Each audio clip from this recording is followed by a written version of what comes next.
البدع والأهواء، أهل البدع العقائدية وأهل البدع السياسية. نقول بيننا وبينكم السلف، بيننا وبينكم الكتب، كان فيقول البدع بيننا وبينكم. Bismillahirrahmanirrahim. Qala al-Imam al-Bukhari rahimahullahu ta'ala. Masuk kepada bab yang baru. Ini cerita panjang nih, Masya Allah, dohirnya ya. Al-Babus Sadisa Asyar. Bab yang ke-16, bab madzukira fi zahabi Musa sallallahu alaihi wasallam fil bahr ilal Khadir. Cerita yang disebutkan tentang kepergian Nabi Musa sallallahu alaihi wasallam ke lautan. Bahkan pertemuan dua lautan menuju ke Khadir, ke Nabiullah Khadir. Sementara Nabi Musa ini kalimullah, lebih tinggi, jauh lebih tinggi. Tidak seperti bayangan orang sufi yang juhal. Thayyib wa qaulihi ta'ala. Sebelum masuk ke pembahasan ayat, apa yang diinginkan oleh Al-Imam Al-Bukhari rahimahullah di dalam bab ini, yaitu ini semacam ada urut-urutan. Setelah kita tahu pentingnya ilmu, tingginya kedudukan ilmu, betapa beruntungnya orang yang berilmu dengan berbagai jenis keberuntungan yang diisyaratkan pada bab-bab sebelumnya.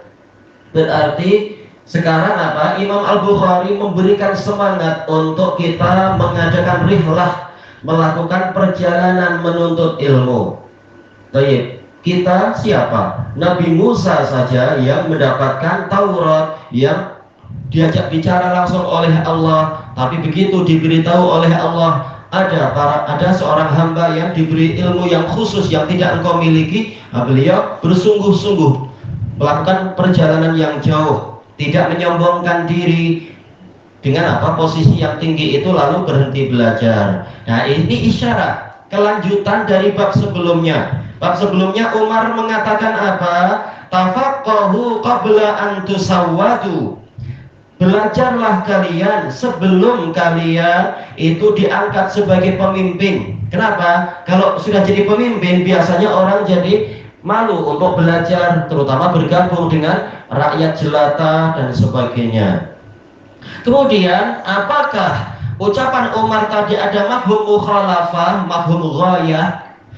Al-Hafidz mengatakan tidak ada mafhum mukhalafah dan tidak ada mafhum ghayah. Yaitu mafhum mukhalafah contohnya misalkan Umar mengatakan seperti ini, belajarlah kalian sebelum kalian menjadi pemimpin. Berarti setelah menjadi pemimpin tak perlu belajar. Bukan itu maksudnya.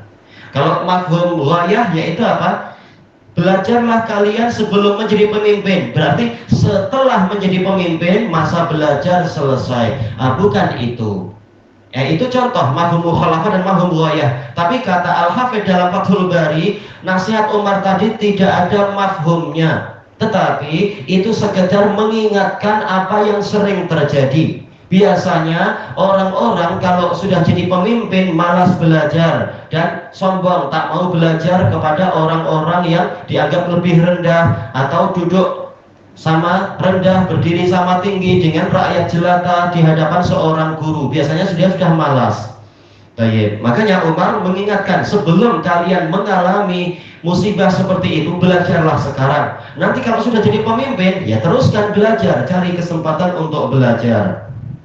Nah, sekarang Imam Al-Bukhari di dalam pembahasan ini beliau mengisyaratkan pada dua perkara. Perkara pertama adalah sungguh-sungguh mencari ilmu walaupun mengadakan perjalanan yang jauh. Yang kedua, walaupun sudah jadi pemimpin umat, bukan hanya pemimpin sebuah negara, bahkan pemimpin umat sedunia. Jelas Bani Israel itu bukan hanya 1-2 negara, tersebar di seluruh dunia. Tapi tetap mereka di bawah kepemimpinan Nabi Musa. Nabi Musa itu pemimpin umat Bani Israel.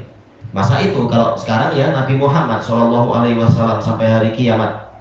Intinya walaupun sudah setinggi itu derajatnya, tetap Nabi Musa tidak malu untuk belajar, pergi jauh, mengarungi lautan istilahnya, untuk demi mendapatkan ilmu.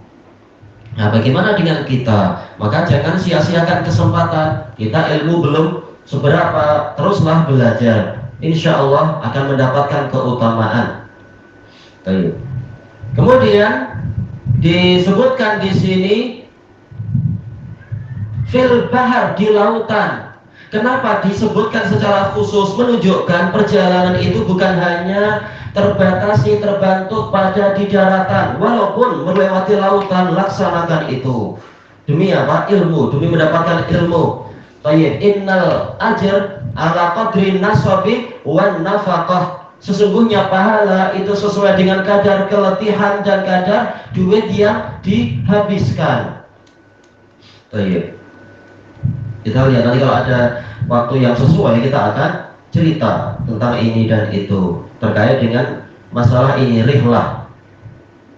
Baik, wa qaulihi ta'ala, dan firman Allah Ta'ala, hal attabi'uka ala an tu'allimani mimma ullimta rusyda, yaitu Allah mengabadikan ucapan Nabi Musa. Padahal waktu itu jelas mungkin hanya ada 3 orang, Nabi Musa dengan Yusha bin Nun menghadap berjumpa dengan Nabi Khadir.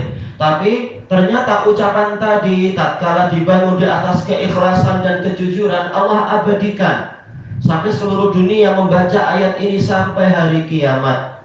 Kalam Nabi Musa yang sungguh-sungguh belajar, bukan karena untuk meraih kedudukan keduniaan, bukan untuk meraih harta benda, dan bukan pula untuk meraih berbagai kesenangan dunia, tapi betul-betul karena ingin mencari kelurusan. Hal attabi'uka, maukah Anda untuk mengizinkan saya mengikuti Anda, ala an tu'allimani, agar Anda mengajarkan kepada saya mimma ulimt, dari sebagian yang diajarkan kepada Anda, rusyda, yaitu untuk kelurusan, untuk bimbingan. Hal attabi'uka, bolehkah saya mengikuti Anda? Ini menunjukkan yang namanya murid itu adalah mengikuti gurunya, bukan taklid, bukan maksudnya adalah halal haram pun diikuti, bukan itu. Tapi asalnya murid memang patuh pada guru. Pembimbing ditaati oleh yang dibimbing, bukan malah murid mengatur gurunya, mengendalikan gurunya seenak perutnya, seperti yang pernah terjadi ketika si guru itu dikuasai oleh orang kaya. Nah, ketika orang kayanya sering datang terlambat, nah, kemudian cara duduknya pun tidak beradab. Lalu gurunya, si ustadz ini mengatakan, sebaiknya cara duduknya jangan seperti itu, cara duduk pelajar begini. Ternyata si orang kaya bilang, engkau ngajar aja, tak perlu mengatur saya. Oh, ini na'udzubillah.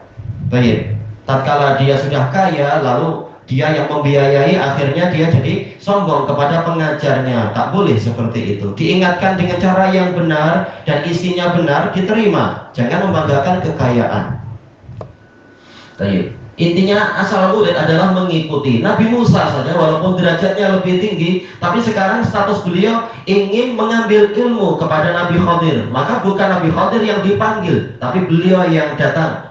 Baik, makanya Ibnu Abbas radhiyallahu anhu dengan sanad yang sahih beliau mengatakan al ilmu yu'ta wa la ya'ti. Ilmu itu didatangi, bukan mendatangi. Cuma kemudian para ulama tatkala melihat orang sudah semakin jauh dari ilmu dan tak mau belajar, para ulama yang rela untuk mengorbankan marwah mereka, datang ke negeri tertentu untuk mengajar mereka, pergi ke pasar-pasar, mendakwahi mereka. Baik. Walaupun asalnya adalah mereka yang perlu, ulama tak perlu orang-orang awam. Tapi demi kemaslahatan lebih besar, demi agar orang-orang selamat dari kejahilan dan tipu daya syaitan, ulama yang rela datang untuk berkunjung, untuk mendatangi mereka.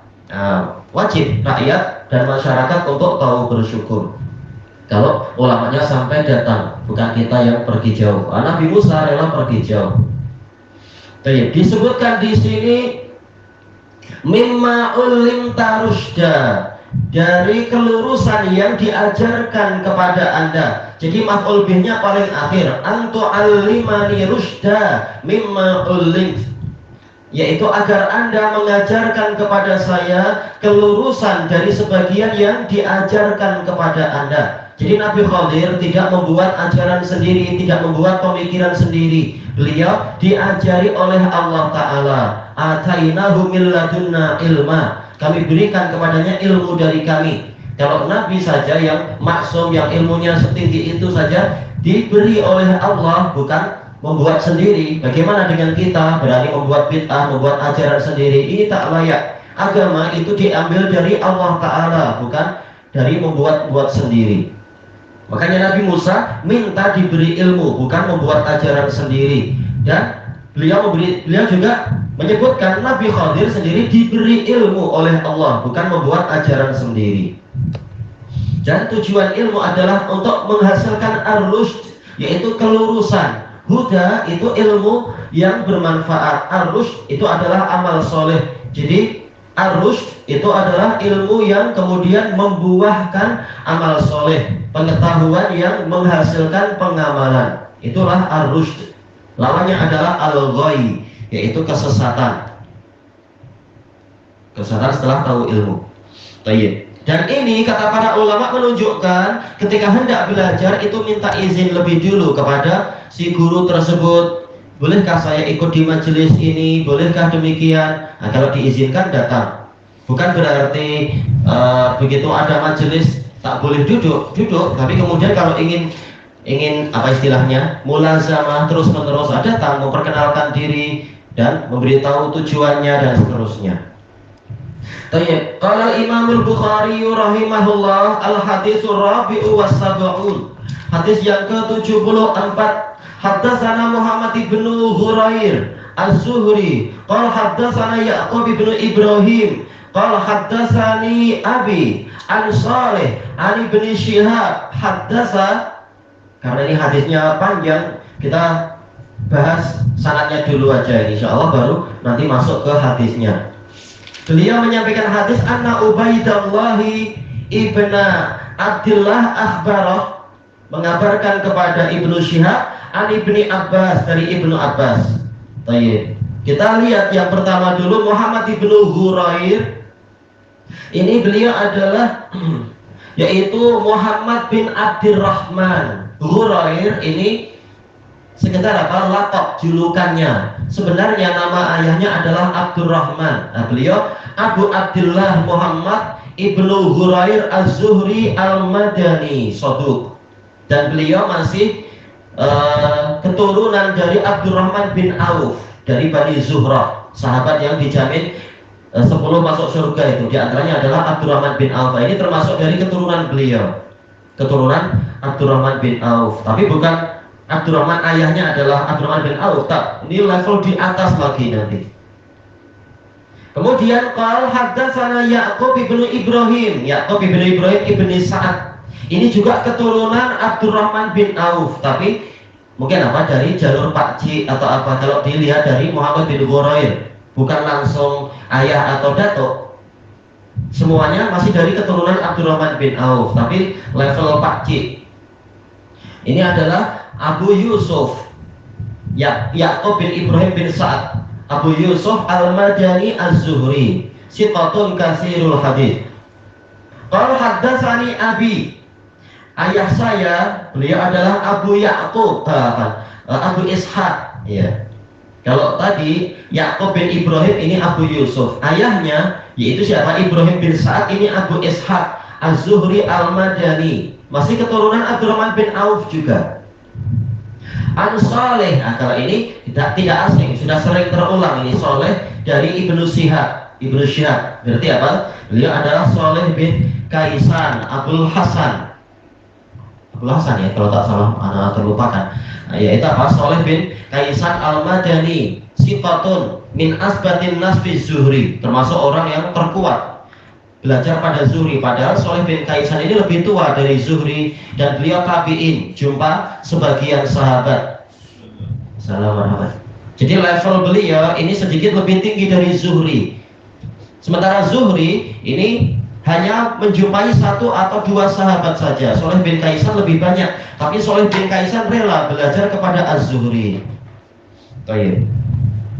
Dan Shalih bin Kaisan ini adalah termasuk apa? Pengajar dari anak-anaknya Umar bin Abdul Aziz. Kemudian Ibnu Syihab, nah, jelas terulang, memang beliau banyak hadisnya, makanya jangan heran, banyak sekali riwayat beliau dalam Bukhari, Muslim, Kutubus Sittah dan lain-lain itu.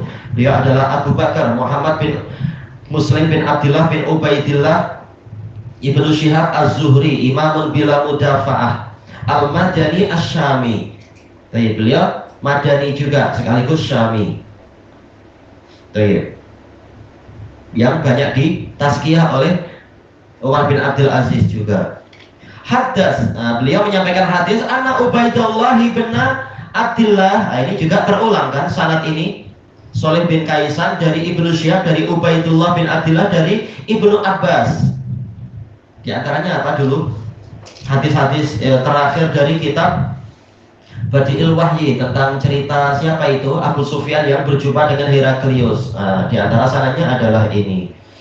Ubaidullah bin Abdullah ini adalah termasuk fuqaha Sab'ah Madinah di masa Umar bin Abdul Aziz, dan beliau pendidiknya Umar bin Abdul Aziz. Beliau mengatakan, tidaklah saya mendengar hadis sekali saja kecuali saya langsung hafal. Di masa itu hadis bukan hanya matanya tapi juga dengan sanadnya. Ibnu Abbas, Ibnu Abbas ma'ruf, turjumanul Quran, bahrun wa habrun, Abdul Abbas, Abdullah bin Abbas bin Abdul Muttalib. Abbas, apa saudara? Abbas apa saudara Rasulullah? Iya betul, iya. Masuk Islam. Oh betul, Abbas bin Abdul Muttalib masuk Islam sebelum Fathu Makkah. Nah anaknya masuk Islam sebelum itu lagi, tapi menyembunyikan keislamannya, termasuk mustad'afin, orang yang tertindas di Makkah dengan ibunya. Ibunya juga masuk Islam lebih dulu daripada ayahnya. Tayyib. Ibunya siapa ya? Ummul Fadl itu ya. Tayyib. Annahu tamaro. Tayyib, berarti sanad ini semuanya adalah madani, musalsalun bil madaniyin. Walaupun sahabat hadisnya bukan Ibnu Abbas, nanti setelahnya insya Allah disebut itu. Annahu tamaro huwa wal Hur ibnu Qais ibni Hisn. Beliau yaitu Ibnu Abbas berdebat dengan Hur bin Qais. Hur bin Qais ini ulama besar dari kalangan tabi'in yang didekatkan oleh Umar ibnul Khattab untuk menjadi ahli musyawarahnya Umar, seperti yang pernah kita lewati di dalam Riyadhus Shalihin. Yang Hur bin Qais ini termasuk orang yang digabungkan oleh Umar, bergabung dengan ahli musyawarah beliau dari kalangan orang-orang muhajirin dan ansor, ahli Badr dan lain-lain. Nah, Hur bin Qais walaupun dia tabi'i, tapi beliau sangat dimuliakan oleh Umar. Baik. Dia min kibari tabi'in. Nah, tapi apa? Ilmu memang bertingkat-tingkat. Ada yang lebih tahu, ada yang kurang tahu, sehingga ada perdebatan antara Ibnu Abbas dengan Hur bin Qais, tapi debat-debat yang baik. Al-Fazari dari Bani Fazarah, karena Hur bin Qais ini memang apa? Memang anak buah dari Uyainah bin Hisn yang apa itu? Termasuk mu'allaf itu.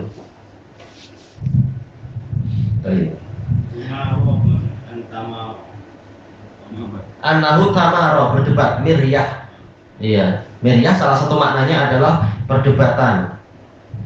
Fi sahibi Musa, yaitu siapa temannya Musa ini, yaitu apa? Dalam kisah cerita Nabi Khadir itu.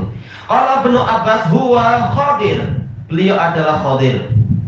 Dalam riwayat yang lain sebenarnya yang menjadi permasalahan bukan Nabi Khadirnya, tetapi yang jadi permasalahan adalah Nabi Musanya. Yaitu apa? Kalau Ibnu Abbas mengatakan Musa sahibu Khadir adalah Musa bin Imran, Nabi Bani Israel. Sementara Hur bin Qais mengatakan tak, dia Musa bin Misha, lain lagi dia, bukan Nabi Bani Israel. Karena apa? Diberitahu oleh sebagian orang yang membaca, katanya membaca kitab suci, bahwasanya ini Musa yang lain, bukan Musa bin Imran. Baik, perdebatannya itu kalau dalam riwayat yang lain. Famarra bihima Ubay bin Ka'ab. Lalu Ubay bin Ka'ab melewati mereka berdua. Baik, Ubay bin Ka'ab Abdul Munzir An-Najjari berarti apa? Al-Madani. Nah, ini memang sanadnya memang Madaniyun. Nah, beliau termasuk kibarus sahabat yang Rasulullah pernah bertanya, wahai Abul Mundir, tahukah engkau ayat yang paling agung dalam Al-Quran? Lalu beliau mengatakan, Allahu la ilaha illa huwal hayyul qayyum. Lalu Rasulullah mengatakan, liyahnikal ilmu Abul Mundir, ilmumu membuat engkau gembira wahai Ubay bin Ka'ab ini. Yaitu apa? Betul-betul ilmu besar sehingga engkau memang layak untuk dimuliakan. Engkau tahu ayat paling agung adalah yaitu ayat kursi. Demikian pula Ubay bin Ka'ab dalam hadis yang sahih diberitahu oleh Nabi, nanti sebelum saya keluar dari masjid ini saya akan memberitahukan kepada engkau surat yang paling agung di dalam Al-Quran. Nah, tatkala Nabi mau keluar, maka Ubay bin Ka'ab tanya, wahai Rasulullah, apa itu surat yang paling agung? Maka beliau mengatakan yaitu Alhamdulillahirabbil alamin dan seterusnya sampai apa itu waladhdallin. Dan itu adalah Al-Qur'anul Sab'ul Masani wal Qur'anul Azim, 7 yang terulang-ulang dan Quran yang agung. Baik. Inilah Ubay bin Ka'ab, keutamaannya banyak. Beliau Sayyidul Qurra, pemimpin para qurra. Makanya rata-rata sanad qiraah itu kepada beliau. Baik. Hafaz dari Asim, dari siapa itu? Hur bin Qais, dari Ubay bin Ka'ab, demikian pula dari siapa lagi? Dari Ali bin Abi Thalib, dari Ibni Mas'ud, dari Utsman bin Affan. Di antara ini Ubay bin Ka'ab. Sanadnya rata-rata ke para 4 sahabat itu qiraah. Baik.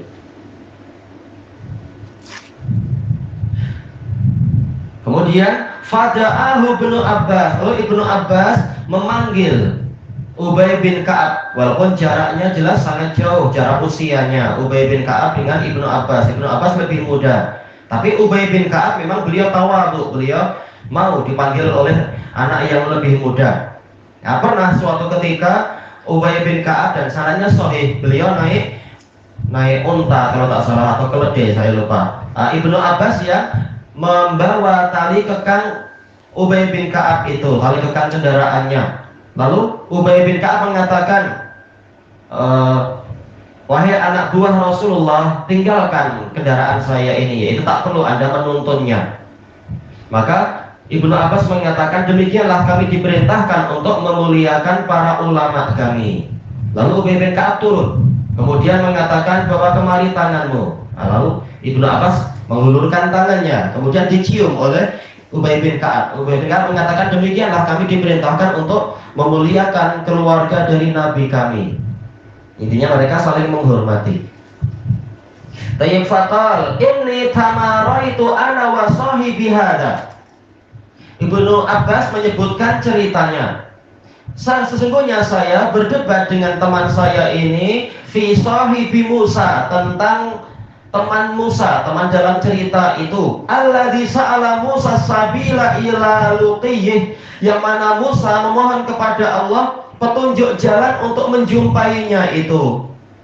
Hal sami'tan Nabiyya sallallahu alaihi wasallam yadhkuru sya'nah. Apakah Anda mendengar Nabi sallallahu alaihi wasallam pernah menyebutkan cerita tentang beliau?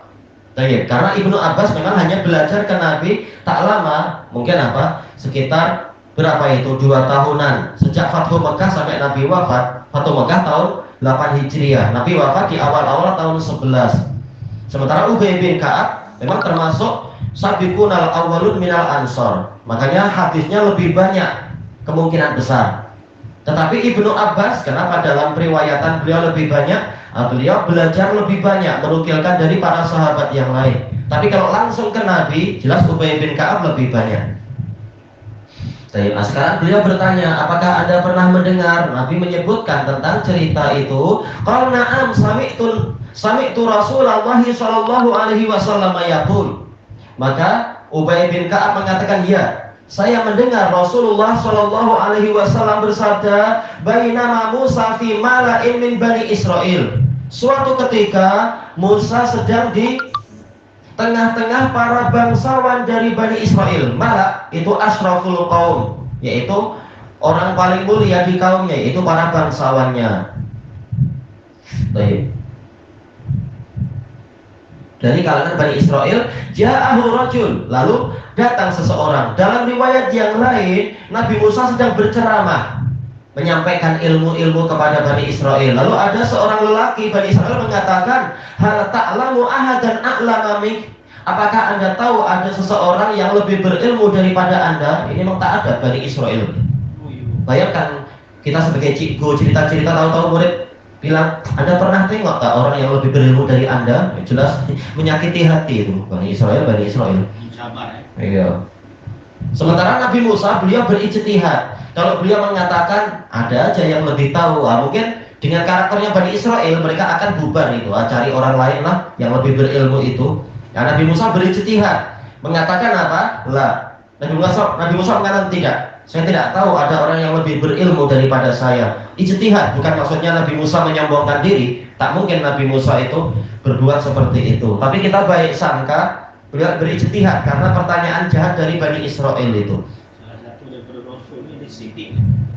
Sifat Rasul. Iya, sidik. Iya, itu apa? Yaitu jujur dan membenarkan. Jadi yang menikah itu maksudnya adakah wahyu Allah. Ini ijtihad. Makanya nanti Allah Ta'ala mengkritik beliau. Ini beliau berijtihad sesuai dengan ilmunya. Memang beliau tak tahu. Tak tahu ada orang yang lebih tahu dari beliau. Cuma Allah mengkritik dari sisi yang lain. Kenapa tidak menyandarkan pada Allah? Allahu a'lam. Langsung mengatakan tidak. Fa'auhallahu ila Musa bala. Maka Allah memberikan wahyu pada Musa. Menunjukkan tadi Nabi Musa menjawab dengan ijtihad, bukan dengan wahyu. Tapi apa? Nabi Musa maksum seperti nabi-nabi yang lain. Kalau ada kesalahan langsung dibaiki, tidak dibiarkan. Dan itulah keutamaan para nabi, tidak dibiarkan salah berlama-lama. Dan ini menunjukkan nabi itu boleh berijtihad. Kalau benar dapat 2 jenis pahala, kalau salah tidak dosa, tetap dapat 1 pahala. Nah, kemudian Allah memperbaiki dengan wahyu. Bahkan ada yang lebih berilmu daripada engkau. Dalam riwayat yang lain, ini nanti kita akan lewati, insya Allah kalau umur kita panjang, riwayatnya banyak, saling melengkapi. Allah mengkritik Musa, kenapa engkau tidak menyerahkan ilmunya kepada kami kalau engkau tidak tahu? Abduna Khadir, yaitu hamba kami Khadir. Dia lebih berilmu, karena apa? Banyak perkara-perkara gaib yang Nabi Musa tidak tahu walaupun beliau Rasul. Dan memang Khadir bukan dari Bani Israel. Fasa'ala Musa sabila ilaih. Dalam riwayat yang lain bahwasanya Khadir dia ada di Majma'il Bahrain, tempat pertemuan 2 lautan. Lalu Nabi Musa mohon kepada Allah petunjuk untuk jalan menuju ke Khadir. Ini menunjukkan betul-betul jujurnya Nabi Musa dan semangatnya belajar. Padahal beliau sudah jadi kepala negara istilahnya, jadi pemimpin umat, tapi beliau rela meninggalkan mereka demi mencari ilmu. Beliau tak kisah dengan masalah kepemimpinan dan ini dan itu, nikmatnya sebagai pemimpin. Tak, saya mau belajar, terserah. Nah, kalau kita mungkin kita kasih tambahan. Mereka yang kita pimpin pun buat kita bengang, untuk apa kita lama-lama, saya mau ngaji aja lah dengan ulama-ulama yang baik. Pening dengan itu, untuk apa? Jadi kalau kita kasih tambah-tambah. Intinya Nabi Musa ingin belajar lagi demi meraih ilmu. Faja'alallahu lahul huta ayah. Kemudian Allah menjadikan ikan itu sebagai tanda untuk Nabi Musa. Hut ini tidak berupa ikan paus, tapi umum ikan di lautan dipanggil hut, besar kecil dipanggil hut. Kalau ikan paus nun atau balam atau istilah-istilah yang lain. Nah, disebutkan dalam riwayat yang lain ikannya sudah mati, ikan kering, ikan masin, ikan mati. Maksudnya bagaimana? Wakilalah dikatakan pada Nabi Musa, idza faqattal hut farji. Apabila engkau kehilangan ikan ini, padahal ikannya sudah mati, tapi tahu-tahu ikannya menghilang, fa innaka satalqah. Kembalilah menuju ke jalan yang tadi, karena engkau akan menjumpai Khadir. Jelas waktu itu belum ada apa itu istilah GPS, cari nama Khadir di mana, jelas tak tahu. Anda kalau ikan itu hilang di situ dia ada. Nah, dilihat di tempat mana tadi terakhir engkau tahu ikannya itu, kejar jalan itu, engkau akan mendapatkan alamat nanti di situ. Ikan itu sudah mati mungkin tidak hilang. Nah, makanya ini tanda kekuasaan Allah. Kalau sejak awal ikannya masih hidup mungkin senang hilang duluan. Ini memang tanda kekuasaan, ikannya mati. Disebutkan dalam riwayat yang lain ikannya kering, ikan kering. Memang untuk bekal perjalanan untuk dimakan. Yang itu jatuh. Kenapa? Jatuh. Nah, ikannya melompat nantinya. Iya, tanda kekuasaan. Allah Maha mampu menghidupkan makhluk mati. Wa kana yattabi'u asaral huti fil bahar. Nah, ini diringkas. Ini yang namanya hadaf kalau di dalam ilmu sastra. Dalam riwayat yang lain, yaitu Nabi Muhammad SAW bercerita, ceritanya seperti yang disebutkan oleh Nabi Musa, oleh Allah dalam cerita Nabi Musa, yaitu apa? Lan abrahal, yaitu apa? Yang di dalam, kita mulai dari mana lafaz yang sesuai di sini? Yaitu apa yang Allah sebutkan di dalam surat Al-Kahfi itu,